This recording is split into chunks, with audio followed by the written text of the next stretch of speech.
Hi, everybody. How are you doing today? It is Thursday, the 13th of June, I think. Thursday, the 13th of June.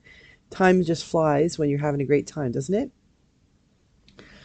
I have been thinking a lot about um, the Anglican Memorial Camp the Diocese of Brandon, we're doing the fundraising for, and thinking about all the kids who will be going up to camp and getting excited because they know they're going to go to camp this summer and have an amazing time.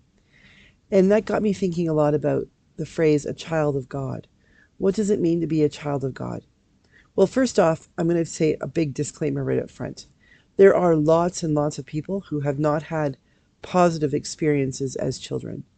They think their relationships with their parents, sometimes in particular with their fathers, has been such that even the idea of thinking of God as a gentle deity, as one who is understanding and loving and careful, is something that they cannot understand, they cannot wrap their head around, because the experience they've had of their human father or a human parent has been so tragic.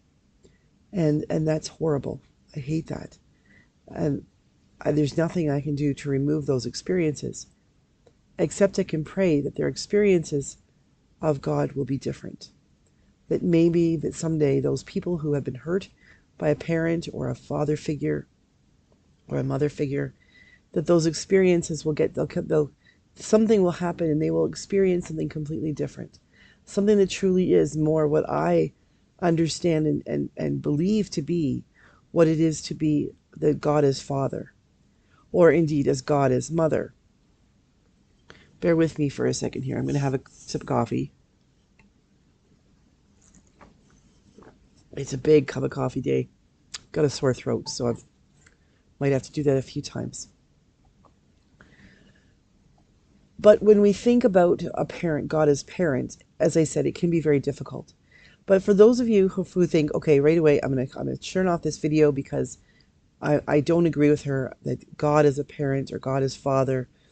To be a child of God is a good thing. I think it's horrible. It's absolutely inexcusable. Then I ask you to hang on with me for a little while, because no person ever comes up to the standard of God. It's not possible. Some people fall to the lowest possible standard, and that's not right. And I'm sorry for that. But the truth is, the truth that I believe, the truth as I have experienced, and the truth that I hope everybody will be able to experience at some point in their lives if they haven't yet, is that God is Father or God is parent, because there will be many who would say God is Mother. There's nothing wrong with that. We are not meant to anthropomorphize God. We just have to use the language that we have. And for many people who have grown up, especially my generation, any feminine images of God would not have been shown to us. Like yesterday, I referred to God as the Holy Spirit as she, and I'm still waiting for some pushback on that. But the idea being that we understand God within our realm of understanding. You can't understand the color pink until you've seen the color pink. I could explain it to you. I could say to you, it's lighter than red, almost like if you mixed white in with red, what color would you get? But until somebody sees pink and they say, "Oh, that's pink," they're not really going to understand it. So if you've never had a good and positive experience of a parent, understanding God as Father, or understanding what it means in a positive way to be a child of God, is going to be something you're really going to struggle with. But I encourage you to go ahead and struggle with it, because it is not what you have experienced if you have had a bad experience of a parent. Being a child of God is like the ideal. It is the penultimate experience of being a child. Think of it this way. If you could have a parent that you could go to and share all your dreams, all your hopes, all your horrible knock knock who's there jokes as a 4-year-old, all of those things, and you knew that that parent, that person, was going to have you climb up on their knee and they're going to wrap their arm around you and they're going to laugh a big belly laugh when you tell a really dumb joke, or they're going to wipe away your tears when you're hurt. They're going to hug you till you can't breathe anymore. You say, "Please let me go." If you can imagine that, then you can imagine a little bit of what it is to be a child of God. Imagine what it is when your heart has been broken. Think about when you're a teenager and that girl or that guy or that person that you really had that big crush on says something cruel. It's all happened to all of us. And whether they mean to be mean or not, or they intend it, our hearts are broken. Imagine what it would be to be able to go to a parent, go to your parent, go to God and say, did you hear that? They don't like me. They despised me. They made fun of me. They humiliated me in front of my friends. And just sob your heart out. And know that the shoulder into which you are sobbing is not going to chastise you, is not going to say to you, well, of course you're not good enough for them. Rather, they're going to look at you and hold you and say, you are my child, and you are beautiful. And they didn't know what they were talking about. They can't see what I see. Or think of a parent in whom you can just get so angry. You don't know what you're doing. You don't know you're ruining my life. We've all had those moments, haven't we, when we just think our parents are the worst ever.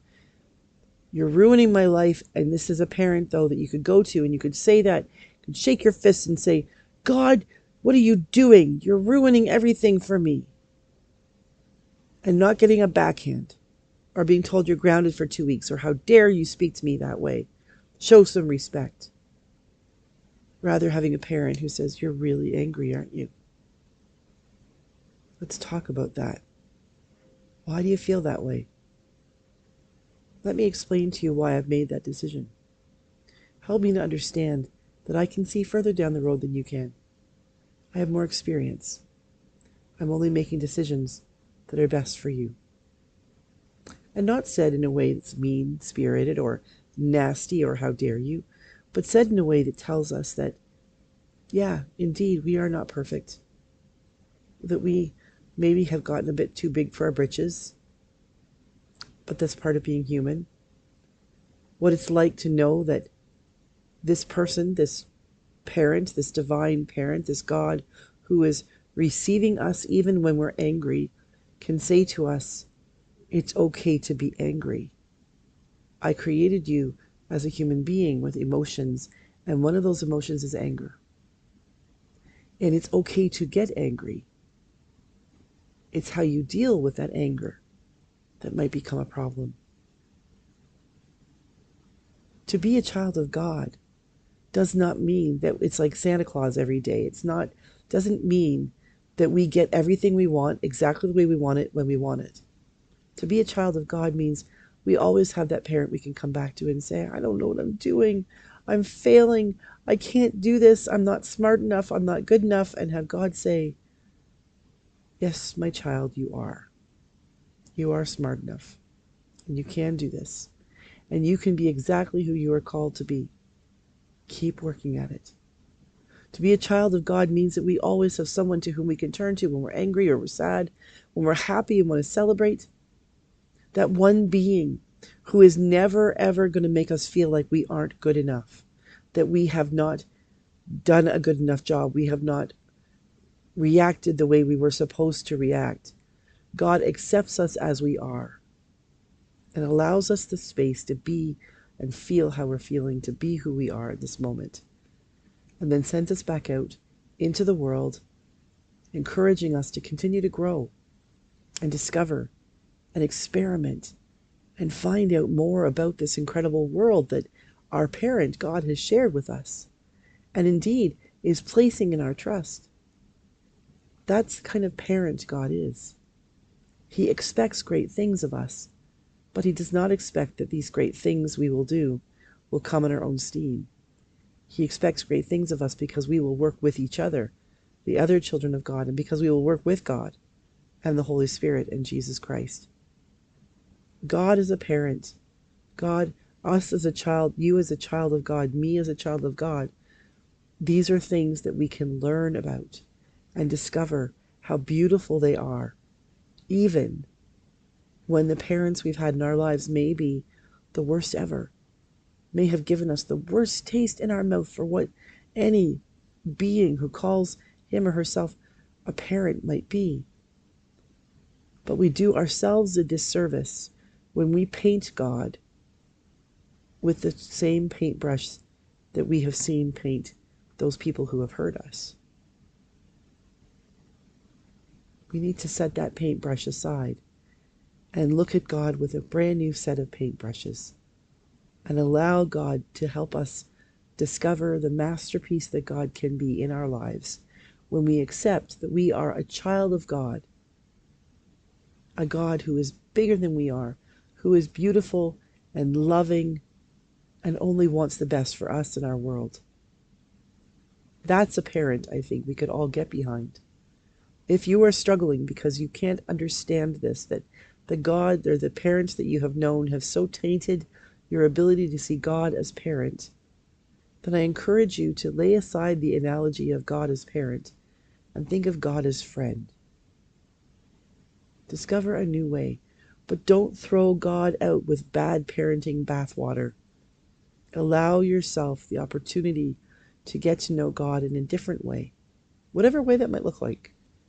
And you may be incredibly surprised at how wonderful it really is when you recognize that the one who created everything intentionally created you. God bless you. Have a great day, and I'll see you again tomorrow for Feel Good Friday.